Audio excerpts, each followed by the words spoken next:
नमस्कार, hello doctor में आपका स्वागत है। आज हम मुखातिब हैं राजस्थान के प्रसिद्ध कैंसर सर्जन डॉक्टर नितिन खुंटेटा से। डॉक्टर साहब आपका स्वागत है। नमस्कार। डॉक्टर नितिन खुंटेटा वैसे तो जयपुर के एसएमएस मेडिकल कॉलेज में पढ़े हैं, एमबीबीएस एमएस यहाँ से किया, लेकिन कैंसर रोग के इलाज की जो भी विशेषज्ञता उन्होंने हासिल की है वो तमिलनाडु जाकर चेन्नई में एक बड़े कैंसर इंस्टीट्यूट में। डॉक्टर साहब बताएंगे कहाँ से आपने क्या पढ़ाई की है? जी नमस्कार साहब। मैंने अपना super specialization MCh and DNB cancer surgery surgical oncology cancer institute Adyar Chennai से किया है। डॉक्टर साहब अब तक 24 साल से लगभग 15,000 ऑपरेशन कर चुके हैं कैंसर रोगियों के, और ये 25वां साल है जयंती वर्ष डॉक्टर साहब के कैंसर स्पेशलाइजेशन का। इस मौके पर आपसे मुखातिब हैं और आज हम कैंसर को लेकर क्या क्या आधुनिक तकनीक इलाज की आ चुकी है और क्या क्या कैंसर को लेकर जागरूकता के लिए जानना जरूरी है, इन बातों पर चर्चा करेंगे। डॉक्टर साहब सबसे पहले तो मैं जानना चाहता हूँ, सबसे पहले दर्शकों को बताना चाहता हूँ कि अलग अलग तरह के कैंसर होते हैं, जैसे लंग कैंसर, लीवर कैंसर, आंत का कैंसर, किडनी का भी शायद होता है कैंसर, किडनी कैंसर होता है, पेनक्रियाज में भी होता है, और पौरुष ग्रंथि जिसको बोलते हैं प्रोस्टेट, उसमें भी कैंसर होता है जी, और लंग कैंसर भी होता है। तो ये सारे अलग अलग तरह के कैंसर होते हैं। क्या ये सभी एक तरह के कैंसर होते हैं या अलग अलग कैंसर हैं ये वास्तव में? देखिए, शरीर के हर ऑर्गन में कैंसर होता है और हर एक ऑर्गन का कैंसर अलग तरीके से बिहेव करता है और उसका अलग ही प्रोटोकॉल ऑफ ट्रीटमेंट होता है। आपने देखा होगा कुछ कैंसर्स ऐसे होते हैं जिसमें सर्वाइवल कम होता है, डायग्नोसिस होता है और जल्दी ही पेशेंट की मृत्यु हो जाती है। कुछ कैंसर्स के अंदर ऐसा नहीं होता है। तो हर ऑर्गन का अलग कैंसर हो गया और उसमें भी कई तरह के टाइप के कैंसर होते हैं हर एक ऑर्गन के अंदर। ये जैसे एक मुंह और जबड़े का कैंसर होता है जी, जिसमें जबड़ा रिमूव कर देते हैं, ऐसे ही महिलाओं के कैंसर होता है ब्रेस्ट कैंसर, उसमें ब्रेस्ट भी रिमूव कर देते हैं। तो क्या उससे सर्वाइवल बढ़ जाता है, रिमूव हो जाता है कैंसर, या फिर रीअकर हो जाता है? देखिए, जैसे आपने उदाहरण दिया, जो कॉमनेस्ट कैंसर अपने राजस्थान में है वो है मुंह और फेफड़े का कैंसर, और फीमेल्स में जो कॉमनेस्ट कैंसर अब हो गया है वो है स्तन कैंसर या ब्रेस्ट कैंसर हो गया है। जो इलाज किया जाता है कैंसर का, उसमें जनरली 3 मोडेलिटीज़ होती हैं इलाज करने की, जिसमें ऑपरेशन, कैंसर की सर्जरी, रेडियोथेरेपी एंड कीमोथेरेपी और अदर दवाइयाँ जो एंटी कैंसर ड्रग्स होती हैं वो दी जाती हैं। कैंसर का क्या स्टेज है उस पे पेशेंट का प्रोटोकॉल ऑफ ट्रीटमेंट बनता है कि पहले हमें ऑपरेशन करना है या पहले कीमोथेरेपी देना है या पहले रेडिएशन कीमोथेरेपी प्रोटोकॉल पे लेना है। वो सब उस पे स्टेज पे डिपेंड करता है। ये सब डॉक्टर अलग अलग होते होंगे? जी, आप सर्जन हैं, हाँ, आपको गांठ निकालनी है, किसको कीमोथेरेपी करनी है, किसको रेडिएशन, सब डॉक्टर अलग होते होंगे? जी जी। क्या मिलके करते हैं इलाज? हाँ, तो कैंसर में जो अलग अलग विशेषज्ञता है, कैंसर सर्जरी, जैसे मैं कैंसर सर्जन हूँ, ऐसे ही मेडिकल ऑन्कोलॉजिस्ट होते हैं जो कि कीमोथेरेपी दवाइयाँ देते हैं, एंटी कैंसर दवाइयाँ देते हैं पेशेंट्स को, और रेडिएशन के डॉक्टर अलग होते हैं, हम रेडिएशन ऑन्कोलॉजिस्ट बोलते हैं। वो अलग रेडिएशन के द्वारा कैंसर का ट्रीटमेंट करते हैं। जब भी कोई कैंसर का मरीज़ हमारे पास आता है, हम उसका पूरा डायग्नोसिस करते हैं, स्टेज क्या है, किस टाइप की बीमारी है, कितनी फैली हुई है, समझ के हम तीनों डॉक्टर्स जनरली बैठ के एक प्रोटोकॉल ऑफ ट्रीटमेंट होता है उस पेशेंट के लिए, वो बनाया जाता है स्टेज के हिसाब से कि किस तरीके से ट्रीटमेंट करना है, ऑपरेशन पहले करना है या बाद में करना है, कीमोथेरेपी रेडिएशन पहले देना है या रेडिएशन देना है। तो ये तीनों डॉक्टर बैठ के डिसीजन लेते हैं और उसी हिसाब से फिर उस प्रोटोकॉल से उस मरीज़ का इलाज किया जाता है। जी डॉक्टर साहब, वैसे तो कैंसर सभी खतरनाक होते हैं, लेकिन फिर भी पर्टिकुलर कोई इनमें से कोई कैंसर ऐसा है जिसपे मोर्टेलिटी रेट ज़्यादा है, मरते ज़्यादा हैं लोग, बचते कम है, और किसी में बचने की बहुत सारे आजकल कैंसर सर्वाइवर्स की आपको लोगों की संख्या देखने को मिलती है जी। तो ऐसे कौन से कैंसर हैं जिसमें सर्वाइवर ज़्यादा होते हैं और कौन से कैंसर जिसमें सर्वाइवर कम होते हैं, डेथ ज़्यादा होती है? कोई फ़र्क है कुछ? बिल्कुल फ़र्क है। इसमें 2 तरीके से डिवाइड कर सकते हैं कैंसर को। एक तो होता है हेमेटोलॉजिकल कैंसर, जो ब्लड कैंसर्स वगैरह होते हैं, लिम्फोमास होते हैं। एक सॉलिड ट्यूमर्स कैंसर, जो प्रोस्टेट की ग्रंथि का हो गया, फेफड़े का हो गया, ब्रेस्ट का हो गया, ये सॉलिड ट्यूमर कैंसर्स होते हैं। कोई भी कैंसर जो एडवांस स्टेज में आता है, जब शरीर में फैला हुआ आता है और उसका अपन इलाज करते हैं तो उसकी संभावनाएं कम होती हैं, आउटकम अच्छा नहीं होता है। जैसे ब्लड कैंसर में ल्यूकीमियाज हैं, एक्यूट माइलोइड ल्यूकीमिया वगैरह के इस तरह के जो शायद आपके फील्ड भी नहीं, अलग वो हमारा डॉक्टर होते हैं। जी जी, बट वो बड़े खतरनाक तरह के वाले। कैंसर, कुछ ब्लड कैंसर्स अच्छे जिनका ट्रीटमेंट पॉसिबल हो रहा है, जिनके रिजल्ट भी बहुत अच्छे हैं, ऐसे भी कैंसर। मेरे ख्याल बोन मेरो ट्रांसप्लांट करके ठीक कर लेते हैं। बोन मेरो ट्रांसप्लांट, कीमोथेरेपीज लगती हैं आजकल जी। लेकिन सॉलिड ट्यूमर कैंसर्स में जैसे फेफड़े का कैंसर है, ब्रेस्ट का है और आंत का कैंसर है, प्रोस्टेट का कैंसर है, इसमें स्टेज पे डिपेंड करेगा। जी जी। स्टेज क्या है शरीर के अंदर, कितना फैला हुआ है, स्टेज मतलब शरीर में कितना फैला हुआ कैंसर। अगर शरीर में फैल गया है तो फिर ट्रीटमेंट का आउटकम पुअर होता है, और अगर कैंसर का डायग्नोसिस अर्ली स्टेज में हो जाता है तो फिर रिजल्ट्स अच्छे आने की संभावनाएं बहुत अच्छी होती हैं। ब्लड कैंसर मेरे ख्याल से सर्वाइवर ज्यादा हो रहे हैं इस वक्त, इन ऐसा कंपैरिजन सुनने को, इन कंपेरेटिव मेरे को। हाँ। ऐसे व्यक्ति को मैं भी जानता हूँ, एक जिनको 30 साल पहले कहा गया था कि वो 6 महीने साल भर बचेंगे, वो 30 साल बाद आज बच्ची की शादी कर रहे हैं अपनी। जी। तो जैसे CML जो होते हैं ब्लड कैंसर, एक टाइप का क्रोनिक माइलोइड ल्यूकीमिया होते हैं, उन दवाइयों से ही अच्छा उनका टाइम निकल जाता दवाई से हो है, गया ठीक हो, वो पूरा जिंदगी निकालते हैं। जी। तो आजकल सर्वाइवर्स कैंसर्स में बहुत मिलने लग गए, रिजल्ट्स अच्छे आने हैं क्योंकि नई नई विधियां हो गई है ट्रीटमेंट की, आउटकम अच्छा है। वो डर नहीं रहा पहले जैसा डर कैंसर हो गया तो मातम छा जाता था, कैंसर है इसका मतलब आदमी गया। जी, अब वो नहीं है, अब नहीं है, बच भी सकता है। बिल्कुल। और आप समाज, टाइमली ट्रीटमेंट हो जाए, प्रॉपर ट्रीटमेंट हो जाए, बिल्कुल पूरा इलाज कराएं। और समाज में आप देखते होंगे कई कैंसर सर्वाइवर्स आपको मिलेंगे जिनको आज 5 साल 10 साल 15 साल 20 साल हो गए और वो अपनी नॉर्मल लाइफ निकाल रहे हैं। मेरे एक दोस्त थे, जबड़े का कैंसर था, उन्होंने जबड़ा निकलवा लिया, ठीक भी हो गए, उनकी प्लास्टिक सर्जरी होनी बाकी थी जी, परंतु तंबाकू खाते थे, तंबाकू नहीं छोड़ी उन्होंने और जान चली गई। देखिए, आप मुंह और गले के कैंसर में कारण क्या है? कारण तंबाकू है, अल्कोहल है। तंबाकू किस भी रूम में लें, तंबाकू आप जैसे खा रहे हैं, खैनी खा रहे हैं या गुटखा खा रहे हैं या स्मोकिंग कर रहे हैं, आप ये कारण है कैंसर के। और अगर कारण कोई आप नहीं हटाओगे इलाज के बाद में तो उसके आने की संभावनाएं बढ़ जाती हैं। तो इनको तो अपने को रोकना पड़ेगा। अगर इलाज हो गया है तो तंबाकू का, अल्कोहल का, किसी भी तरह के स्मोकिंग वगैरह का तो रोकना ही पड़ेगा, तो नहीं करना चाहिए। ये जो कैंसर की गांठ होती है, ये निकालने के बावजूद रियकर हो जाता है कि दोबारा हो जाता है कैंसर?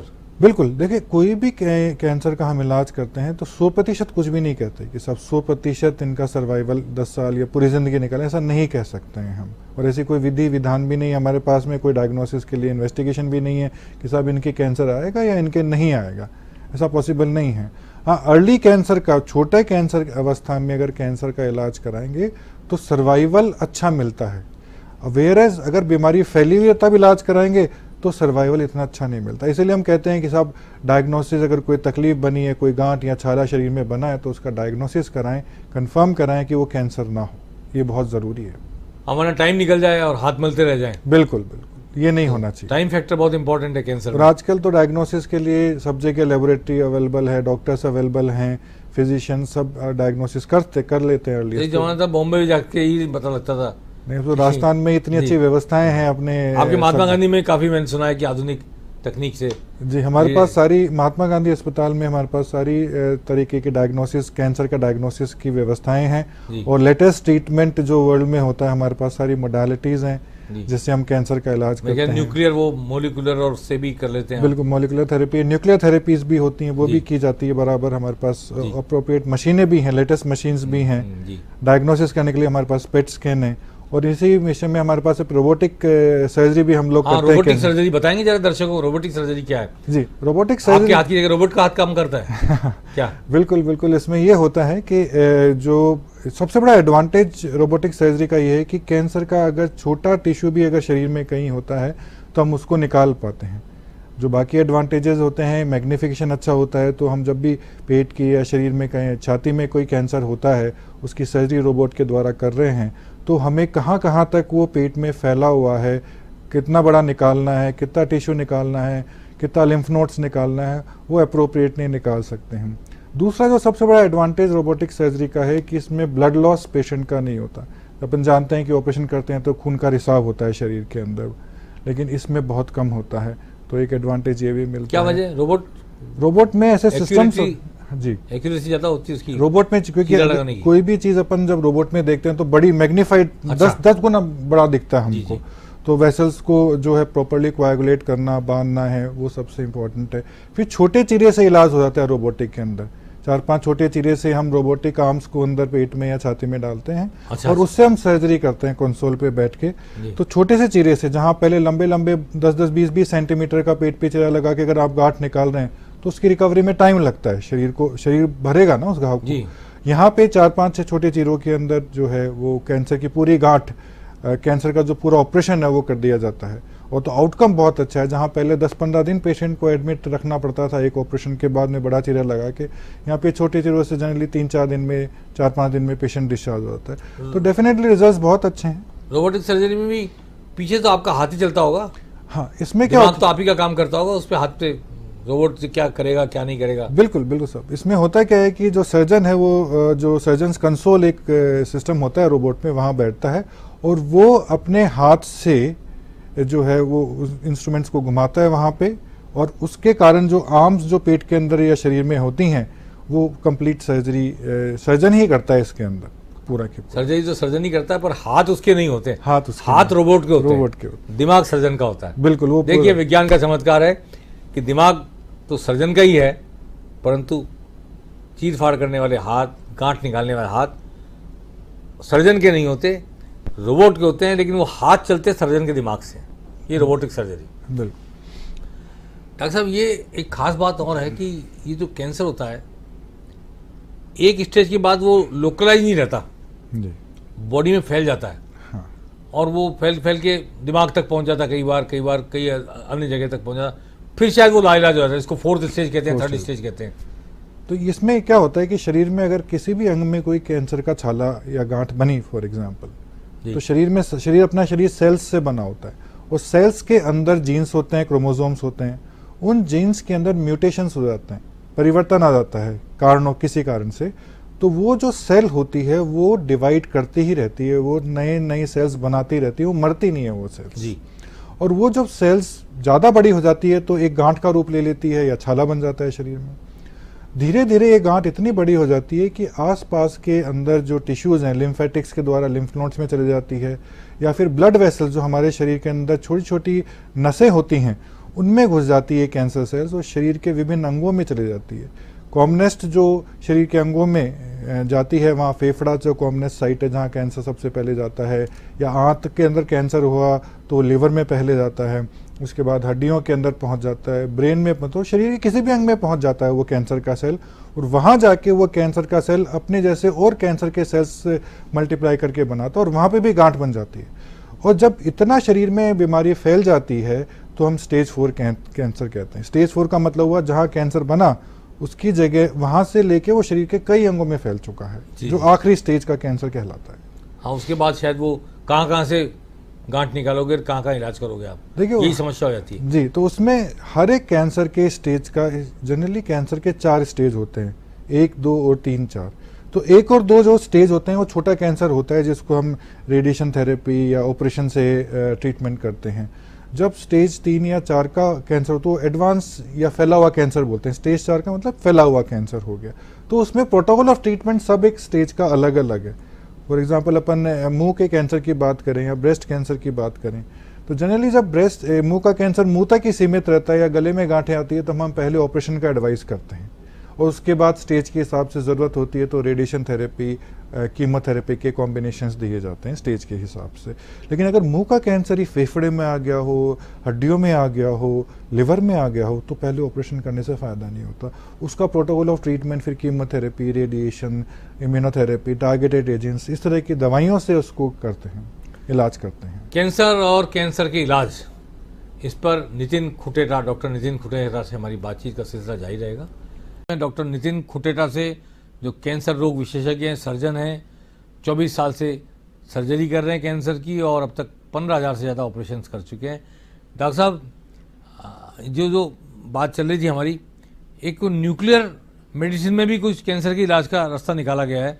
शायद कैंसर का पता लगाने में भी कुछ ज़्यादा एक्यूरेसी है, और उसका कोई रेडिएशन से अलावा कोई और इलाज भी, गामा रेज से, बीटा रेज से या अल्फा रेज से कुछ होने की बात मैंने सुनी थी। जी, सो न्यूक्लियर मेडिसिन के अंदर क्या होता है कि ऐसे दवाइयाँ आती हैं जिनको अपन शरीर में इंजेक्ट करते हैं और वो स्पेसिफिक एरियाज में कैंसर सेल्स को ढूंढते हैं और वहाँ पे टारगेट करके, और जो जो जो केमिकल्स दिए जाते हैं, जैसे आयोडीन थेरेपी जिसे हम बोलते हैं, फॉर एग्जांपल थायराइड कैंसर है, थायराइड कैंसर का इलाज पहले ऑपरेशन से करते हैं, डिफरेंशियल थायराइड कैंसर जिसे हम बोलते हैं, उसके बाद में स्कैन किया जाता है, आयोडीन स्कैन, जिसमें न्यूक्लियर मेडिसिन की दवाई दी जाती है और उसके द्वारा देखा जाता है कि शरीर में कहाँ कहाँ फैला हुआ है। और अगर जहाँ मान लो फेफड़े में आया है या फिर बोन्स में आया है, कहीं पे भी ब्रेन आया है, तो फिर उसकी दवाई पिलाई जाती है, वो हायर डोजेज में दे के वो दवाई उस वहाँ शरीर में जाके उन सेल्स को डिस्ट्रॉय करती है। ऐसे ही कई तरह के तत्व यूज़ किए जाते हैं, स्ट्रॉन्शियम वगैरह यूज़ किए जाते हैं, थोरियम यूज़ किया जाता है, ये सब कई तरह के आजकल न्यूक्लियर मेडिसिन के अंदर दवाइयाँ चालू हुई हैं। डॉक्टर साहब, बोन कैंसर एक अलग तरह का कैंसर है। बोन कैंसर, ये तो बाकी तो अवयव हैं इनके अंदर, फेफड़े में आ गया, लीवर में कैंसर हो गया, किडनी में कैंसर हो गया, पैनक्रियाज में हो गया, लेकिन बोन कैंसर, ये हड्डियों के अंदर कैसे कैंसर होता है और किस तरह का होता है, क्या उसका इलाज?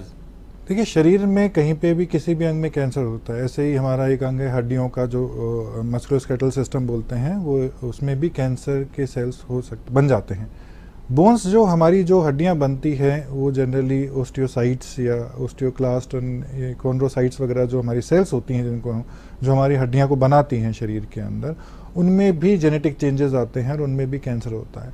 जो commonest cancer adult age group में देखा जाता है, इनके अंदर ओस्टियोसार्कोमा, कॉन्ड्रोसार्कोमास, इस तरह की ये सार्कोमा की टाइप की बीमारियां डेवलप हो जाती है कैंसर में। कई तरह के कैंसर बोन के होते हैं जिनके अंदर, और उनके जैसे ही जैसे सेल्स में चेंज आता है, वहाँ पे गांठ बन जाती है और धीरे धीरे वो शरीर में ब्लड सर्कुलेशन से वो फैल जाती है शरीर के अंदर। तो इस तरीके से बोन कैंसर का होता है। जनरली इन पेशेंट्स को कई जो सिम्टम्स आते हैं, वो मान लो पाँव की हड्डी में आया तो वहाँ दर्द चालू हो जाएगा या फ्रैक्चर हो जाएगा उस हड्डी का, तो ये और या गांठ बन जाएगी वहाँ पे। इस तरीके से इनके सिम्टम्स डेवलप होते हैं। और अगर ये फैल जाता है, मान लो फेफड़े में आ गया है तो खांसी है, फेफड़े में पानी भरना है, इस तरह के सिम्टम्स पेशेंट को आते हैं। ब्रेन में चले गया है तो ब्रेन के सिम्टम्स, एपिलेप्टिक फिट्स वगैरह आने का, इस तरीके के सिम्टम्स डेवलप होते हैं। इसमें भी कोई सर्जरी होती है बोन कैंसर में भी? हाँ, तो किस टाइप का कैंसर है उस पर डिपेंड करता है और क्या स्टेज है उस पर डिपेंड करेगा। तो जैसे ओस्टियोसार्कोमा कॉमनेस्ट कैंसर है, तो उसके अंदर protocol of treatment generally chemotherapy दे के उस हड्डी के हिस्से को बीमारी से पूरा निकाल के और फिर पूरा की पूरा हड्डी को, आजकल मॉड्यूलर प्रोस्थेसिस वगैरह आते हैं, उस हड्डी को बनाया जाता है। तो इस तरीके से इसका इलाज किया जाता है और ज़रूरत पड़ती है तो बाद में रेडिएशन थेरेपी और कीमोथेरेपी से वो प्रोटोकॉल ऑफ ट्रीटमेंट कंप्लीट किया जाता है। कोई एज ग्रुप है क्या कि इस उम्र के लोगों को ज़्यादा कैंसर होता है, इससे कम वालों को कैंसर नहीं होता, बच्चों को नहीं होता, किशोर को नहीं होता, ऐसा कुछ स्टडी में आया क्या सामने? नहीं, ऐसा नहीं है। देखिए, बच्चों में अलग तरह के कैंसर होते हैं और अडल्ट एज ग्रुप के अंदर और ओल्ड एज में हर एक उम्र ग्रुप में अलग अलग तरह के कैंसर होते हैं। लाइक तो जैसे लियोमायोसार्कोमा, इस तरह के जो राउंड सेल ट्यूमर्स होते हैं वो बच्चों में ज़्यादा होते हैं। ल्यूकीमिया, लिम्फोमास होते हैं वो बच्चों में ज़्यादा होते हैं। लिम्फोमास अडल्ट में भी होते हैं। ओल्ड एज में अगर अपन बोले 45-50 ईयर्स की बात की एज बोलें, तो उनमें अपने यहाँ कॉमनेस्ट कैंसर के अंदर फेफड़े का कैंसर आ गया, मुंह गले का कैंसर आ गया, प्रोस्टेट का कैंसर आ गया, फीमेल्स में ब्रेस्ट स्तन कैंसर आ गया, सर्विक्स का कैंसर आ गया, एंडोमेट्रियल कैंसर आ गया। बाकी रेयर कैंसर में इसोफेजियल कैंसर, स्टोमक कैंसर है, पेनक्रियाज, अग्नाशय का कैंसर है, बड़ी आंत का कैंसर है। तो ये सब कैंसर्स देखने को मिलते हैं। जी, दुनिया में क्या एक वो सुना है कि रूस ने टीका इजाद कर दिया है और टीका आ जाएगा तो कैंसर नहीं होगा, क्या वो अखबारों में खबर पढ़ने में? हाँ जी, बिल्कुल। ये लास्ट मंथ में एक बड़ा न्यूज़ था कि रशिया ने एक वैक्सीन तैयार किया है, मैसेंजर आरएनए टाइप का एक वैक्सीन तैयार किया है, जिससे कि कैंसर की बढ़ने की गति कम हो जाती है और उसको ख़त्म करने की वो ट्रायल पे चल रहा है अभी। लेकिन अभी भी अपने यहाँ पे वैक्सीन्स अवेलेबल हैं, एंटी कैंसर वैक्सीन्स अवेलेबल हैं। जैसे हेपेटाइटिस बी वायरस के कारण लिवर कैंसर होता है, उसकी वैक्सीन अवेलेबल है।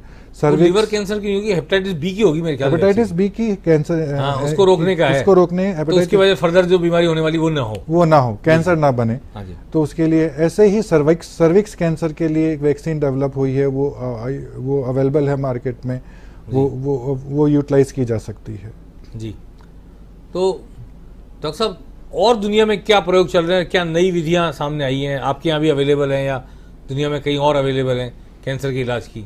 देखिए, जो प्रोग्रेस हो रही है कैंसर के इलाज के अंदर वो हर विधि से हो रहा है। जैसे सर्जरी के अंदर कीमोथेरेपी, इंजेक्शंस हैं, दवाइयाँ हैं, ओरल टैबलेट्स हैं, टारगेटेड एजेंट्स हैं, रेडिएशन थेरेपी की नई नई मशीन्स आई हैं, गामा नाइफ एक नई मोडालिटी हमारे यहाँ डेवलप, साइबर नाइफ जिसको कहते हैं, साइबर नाइफ जिसे बोलते हैं। उसमें जैसे ब्रेन ट्यूमर हो गया या ब्रेन के नीचे बेस ऑफ स्कल में ट्यूमर हो गया, वहाँ गांठ बन गई है जहाँ पे जाके ऑपरेशन करना बहुत डिफिकल्ट होता है और उसके कॉम्प्लिकेशंस बहुत ज़्यादा होते हैं। उस स्थिति में आप साइबर नाइफ से अगर वो गांठ अगर ब्रेन में या बेस ऑफ स्कल में कहीं पे है, ब्रेन के नीचे वाले हिस्से में, तो वहाँ हाई डोज रेडिएशन देके उस गांठ को वहीं पे ख़त्म कर दिया जाता है। एक ये बहुत प्रचलित सी बात थी, बहुत समय से सुन रहे थे हम कि कैंसर का इलाज करने वालों के किसी के बाल उड़ जाते हैं, किसी साइड इफेक्ट आते हैं, कोई रिएक्शन हो जाता है। क्या ऐसा होता है वास्तव में और क्या? देखिए, पहले जो कीमोथेरेपेटिक ड्रग्स वगैरह यूज़ करते थे ब्रेस्ट कैंसर के लिए, फॉर एग्जांपल जब कीमोथेरेपी तो बाल उड़ जाते थे, अभी भी उड़ते हैं, लेकिन आजकल दवाइयाँ उसका ट्रीटमेंट पॉसिबल हो गया है और दवाइयाँ ऐसी आ गई कि वो कॉम्प्लिकेशंस, वो साइड इफ़ेक्ट्स जो ड्रग्स के हैं कीमोथेरेपी के हैं वो कम हो गए हैं और कई ऐसी दवाइयाँ हैं जिनसे ये होते भी नहीं हैं आजकल। तो बहुत सारी नई चीज़ें आ गई हैं मार्केट में और वो यूज़ की जा रही हैं। उसके इफेक्ट्स, साइड इफ़ेक्ट्स बहुत कम है, इफ़ेक्ट्स बहुत ज़्यादा हैं, तो एडवांटेज मिलता है पेशेंट को। कोई कैंसर के कारण अभी तक समझ में आए क्या? जैसे लाइफस्टाइल है, खान पान है, लीवर कैंसर के लिए, जबड़े कैंसर के लिए आपने कहा जैसे तंबाकू है, ऐसे क्या क्या प्रिकॉशन रख सकता है आदमी? क्या ना खाए, क्या प्रिकॉशन रखे जिससे कैंसर ना हो? देखिए, जो कारण है वो अपन जानते हैं, जैसे तंबाकू का सेवन हो गया, अल्कोहल का सेवन हो गया, पुअर लाइफस्टाइल हो गया, अच्छा डाइट न लेना, शारीरिक व्यायाम वगैरह न करना, और जैसे ये कॉमन कारण है। वायरल इन्फेक्शंस हो जाते हैं, हेपेटाइटिस बी हो गया, ह्यूमन पैपिलोमा वायरस इन्फेक्शन हो गया, ये सब कारण है कैंसर होने के। तो सबसे इम्पॉर्टेंट चीज़ है कि तंबाकू का, अल्कोहल का सेवन बिल्कुल ना करें। आजकल नए जो कारण ऐड हुए हैं उसमें पॉल्यूशन बहुत बड़ा कारण हो गया है, जो कि जिससे कैंसर डेवलप हो रहा है। पेस्टिसाइड का जो यूज़ हो रहा है हमारे यहाँ क्रॉप्स के अंदर, हर्बिसाइड्स का जो यूज़ हो रहा है, केमिकल्स जो यूज़ करते हैं खेती के अंदर, वो भी एक बहुत बड़ा कारण। दूध भी, जिसमें आजकल सिंथेटिक दूध आने लग गया, सिंथेटिक दूध आ गया। मसालों के अंदर जो अडल्ट्रेशंस वगैरह होते हैं, जो मिलावट होती हैं, उनमें ऐसे केमिकल्स होते हैं जो हमारे शरीर में जाके कैंसर और विभिन्न अलग तरह की बीमारियां डेवलप करते हैं। तो वो सब कारण हमें रोकने पड़ेंगे। खान पान कैसे शुद्ध हो, खान पान शुद्ध रखना पड़ेगा, अपना लाइफस्टाइल अच्छा रखना पड़ेगा, समय पे सोना, समय पे जागना, व्यायाम करना, मेडिटेशन करना। स्ट्रेस एक बहुत बड़ा फैक्टर हो गया आजकल की, स्ट्रेस का भी एक कारण हो गया कैंसर होने का शरीर के अंदर।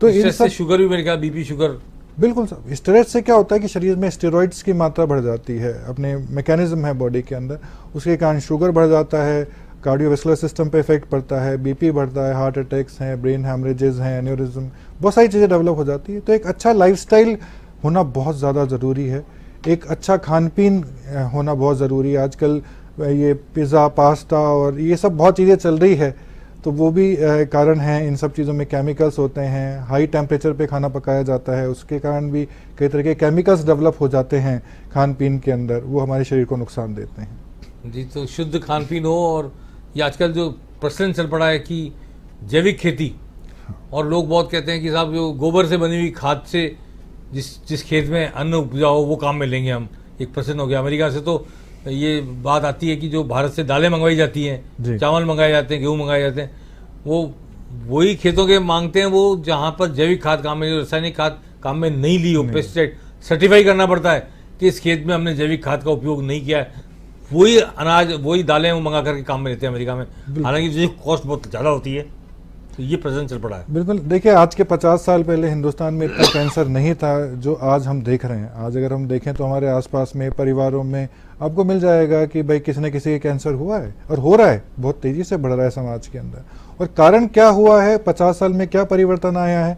वही खान पीन, रहन सहन, स्ट्रेस फैक्टर्स और ये सारे पॉल्यूशंस, पेस्टिसाइड का use, smoking, alcohol, lifestyle changes, यही चेंजेस हुए जिसके कारण आज हमारे समाज के अंदर कई नए तरह के कैंसर्स डेवलप हो रहे हैं, कई तरह की बीमारियां बढ़ती जा रही हैं।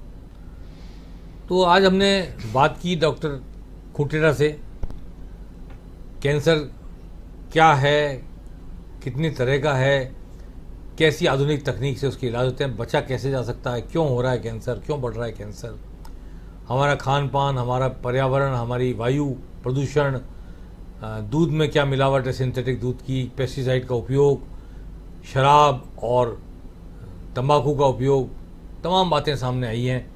और कैंसर है तो डरने की जरूरत नहीं। आजकल सर्वाइवल रेट बढ़ रहा है निरंतर। कैंसर पर जीत पाने वालों की, विजय पाने वालों की संख्या बढ़ रही है, बशर्ते कि जब भी आपको कुछ ऐसा लगे एबनॉर्मल, कोई गांठ बने, कोई चीज़ नजर आए, तो डॉक्टर के पास तुरंत जाएं। डॉक्टर जितनी जल्दी डिटेक्ट कर लेगा उतनी जल्दी इलाज होगा और उतना सफल इलाज होगा। अगर आप तीसरी चौथी स्टेज में जाएंगे शायद डॉक्टर भी हाथ खड़े कर देगा। हेलो डॉक्टर में आज बस इतना ही। अगले हफ्ते हम फिर मिलेंगे किसी नए रोग के किसी विशेषज्ञ के साथ, किसी दूसरे रोग के निदान और उसके उपचार की आधुनिक विधियों का उल्लेख करते हुए हम आपसे मुखातिब होंगे। आज बस इतना ही। डॉक्टर खुटेटा, आपका बहुत बहुत शुक्रिया।